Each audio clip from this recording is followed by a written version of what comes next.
Hello दोस्तों, मैं मोहन दिलवाले और पिछले कुछ समय के बाद मैट्रिक और इंटर का परीक्षा प्रारंभ होने वाला है। कुछ परीक्षार्थियों के मन में डर बना हुआ है परीक्षा को लेकर, और परीक्षा जो होती है वह हमें आगे वर्ग में ले जाने में मदद करती है, और किसी भी सेक्टर में जो हमें आगे ले जाने में मदद करती है वह मेरा मित्र कहलाता है। तो परीक्षा के दृष्टिकोण से यह मेरा मित्र बनता है, तो हमें मित्रों से डरना क्यों। आज मैं कुछ सुझाव देने वाला हूं परीक्षा को लेकर, दो चीज़ों के बारे में। पहला कि आपको परीक्षा के समय में आपका जीवन शैली कैसा होना चाहिए, और दूसरा जब आप परीक्षा हॉल में बैठ जाते हैं तो आपका बर्ताव कैसा होना चाहिए। इस दोनों में मैं आपको 6 बात बताने वाला हूं, जिस पर आपने अगर अमल कर ली तो आपका रिजल्ट बहुत ही शानदार होने वाला है, जिसकी आपने कभी कल्पना भी ना करी होगी। तो तैयार हो जाइए अगले कुछ मिनटों के लिए। उससे पहले अगर आप मेरे चैनल पर नए हैं तो चैनल को सब्सक्राइब करें, वीडियो पसंद आए तो लाइक करें, और अच्छा लगे तो दोस्तों के साथ शेयर ज़रूर करें। तो बिना देर किए चलिए वीडियो को शुरू करते हैं। तो मेरी सबसे पहली एडवाइस है कि आपको 5 से 6 घंटे नींद लेना बहुत ज़रूरी है। बहुत बार बच्चे गलती क्या करते हैं, रात भर पढ़ाई करते हैं। ऐसा कभी नहीं करना है। अगर आप रात भर पढ़ाई करेंगे, जैसे ही एग्ज़ाम हॉल में जाएंगे तो आप थका हुआ महसूस करेंगे और आप हर एक क्वेश्चन को सही से नहीं लिख पाएंगे। तो इसलिए आपको 5 से 6 घंटे का नींद लेना बहुत ही ज़रूरी है, ताकि आप बिल्कुल फ्रेश रहे और हर एक क्वेश्चन को आप अच्छे से लिख पाएँ। और दूसरी बात का जो ध्यान रखना है कि आपको परीक्षा केंद्र परीक्षा के दिन से पहले ही जाके आपको देख लेना है। ऐसा गलती कभी मत करना है कि परीक्षा के दिन ही परीक्षा केंद्र ढूंढना है। इससे आपको परेशानी हो सकती है, हो सकता है आपके एग्ज़ाम में लेट हो सकता है, ताकि आपको दिक्कत परेशानी भी हो सकती है। तो इसलिए परीक्षा केंद्र परीक्षा से पहले ही जाकर देख लेना है। और तीसरा और सबसे अहम पॉइंट है जो कि आपको ध्यान रखना है कि परीक्षा से 1 घंटा पहले ही आपका पढ़ाई हर हाल में बंद हो जाना चाहिए। बहुत बार बच्चे परीक्षा के अंतिम घड़ी तक पढ़ते रहते हैं, और जैसे वह एग्ज़ाम हॉल में जाते हैं तो वह उसका माइंड स्ट्रेसफुल महसूस करते हैं, और उसे समझ में नहीं आता है कि मैं पहले क्या लिखूं या ना लिखूं। तो इसलिए आपको ये ध्यान रखना है, सपोज अगर आपका एग्ज़ाम 10 बजे से है तो आपकी पढ़ाई 9 बजे हर हाल में बंद हो जानी चाहिए, और बिल्कुल फ्रेश और क्लीन होकर एग्ज़ाम हॉल में जाइए और अच्छे से हर एक क्वेश्चन को आप डील कर आइए। चौथी बात का जो ध्यान रखना है कि परीक्षा से पहले आपको भर पेट खाना खाकर नहीं जाना है। ज़्यादा खाना खाकर जाएंगे तो आपकी बहुत सारी एनर्जी डाइजेशन में चली जाएंगी और आप आलसपन महसूस करेंगे, तो आप अच्छे से नहीं लिख पाएंगे। तो इसलिए ध्यान रखना है कि आपको ज़्यादा खाना खाकर एग्ज़ाम देने नहीं जाना है। हाँ, एग्ज़ाम देकर आइए, इसके बाद आपको जितना खाना होगा खा लीजिएगा, कोई दिक्कत नहीं है। और 5वीं बात का जो ध्यान रखना है कि नया पेन का इस्तेमाल कभी मत करना है। बहुत बार बच्चे सोचते हैं अरे मेरा एग्ज़ाम है, मैं बिल्कुल नया पेन लेकर जाऊंगा, लेकिन ऐसा गलती कभी मत करना है।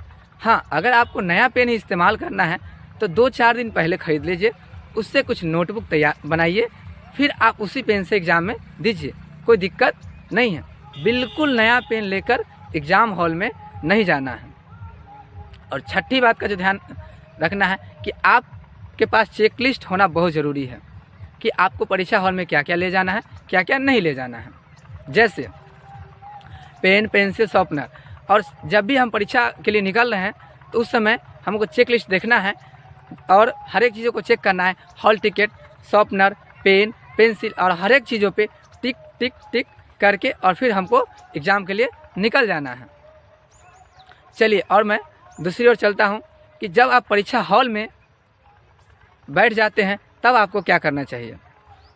तो इसमें मेरी सबसे पहली एडवाइस है कि जब तक आपके पास प्रश्न पत्र और आंसर शीट नहीं मिला है तब तक आप मन को इंस्ट्रक्शन दें, एकाग्र हो जाना है। संभवतः हो सके तो 1 से 1.5 मिनट का मेडिटेशन करें, जिससे आप बिल्कुल शांत महसूस करेंगे। और दूसरी बात का जो ध्यान रखना है कि प्रश्न पत्र मिलने के बाद उसको 3 मिनट गौर से पढ़ना है। कभी भी ऐसा मत करना है कि आपको प्रश्न पत्र मिले और कंटिन्यू उसे लिखने जाना है, नहीं, आप उसको गौर से 3 मिनट पढ़िए। और तीसरी बात का जो ध्यान रखना है कि कॉपी मिलने के बाद आप उसमें सही से roll number, roll code, hall ticket number, centre code आदि सही से भरें ताकि आपका रिजल्ट पेंडिंग ना हो। तो इसलिए आपको हर एक कुछ सही से फिल करना है। और चौथी और सबसे अहम और सबसे महत्वपूर्ण पॉइंट, टाइम मैनेजमेंट। मेरी एक एडवाइस रहेगी हर एक स्टूडेंट से कि आप घड़ी लेकर परीक्षा देने जरूर जाएं। इससे होगा क्या कि आप किस हिसाब से, किस क्वेश्चन के पीछे आपको कितना टाइम है, उस हिसाब से आप घड़ी देखकर बारी बारी से हर एक क्वेश्चन का आंसर आप लिख सकते हैं। बहुत बार बच्चे बोलते हैं, अरे सर मेरे पास तो टाइम ही नहीं मिला, मेरा तो कुछ छूट गया, कुछ क्वेश्चन का आंसर मैं नहीं दे पाया। अरे यार एक बात बताइए, अगर आप 3 घंटे में सारा क्वेश्चन का प्रस्तुत नहीं कर पा रहे हैं तो फिर आप स्टूडेंट क्या? तो इसलिए आपको घड़ी लेकर जाइए और समय के हिसाब से हर एक क्वेश्चन को डील कीजिए। और 5वीं बात का ध्यान रखना है, हस्ताक्षर का भी आपको ध्यान रखना है। जैसे कि अगर आपके पास 10 क्वेश्चन मिला है और मान लेते हैं कि 10-10 मार्क्स का है और मेरे पास 3 घंटे का टाइम है, तो उस हिसाब से मेरे पास एक क्वेश्चन के लिए 18 मिनट का टाइम हुआ। तो हमें पहला वही क्वेश्चन लिखना है जो हमको स्पष्ट रूप से याद हो और उसे हमको 18 मिनट नहीं बल्कि 20 से 22 मिनट उस क्वेश्चन के पीछे देना है और उसको बढ़िया से बिल्कुल स्पष्ट रूप और साफ साफ से लिखना है। क्योंकि कहा भी गया है, first impression is the last impression. शुरुआत अच्छा होगा तो बाद भी अच्छा होगा।